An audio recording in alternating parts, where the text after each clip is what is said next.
ഈശോയെ പരീക്ഷിക്കുന്ന സമയത്ത് സാത്താൻ ഒരു പ്രസ്താവന നടത്തും. നമുക്ക് തീരെ ഇഷ്ടപ്പെടാൻ സാധ്യതയില്ലാത്ത ഒരു പ്രസ്താവനയാണത്. മത്തായിയുടെ സുവിശേഷം 4-ാം അധ്യായം 8-9, മാത്യു ചാപ്റ്റർ 4 വേഴ്സ് 8 and 9.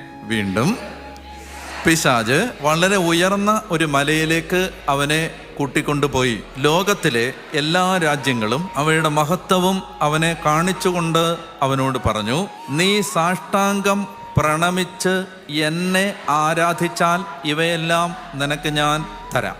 ഇതെന്നെ ഏർപ്പാടാ.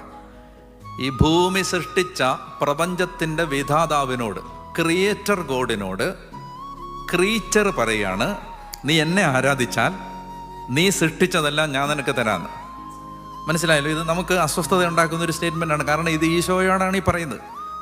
ഈ പ്രപഞ്ച സൃഷ്ടാവായ ദൈവം, അവനിലൂടെയാണ് എല്ലാം സൃഷ്ടിക്കപ്പെട്ടത്. അവനെ കൂടാതെ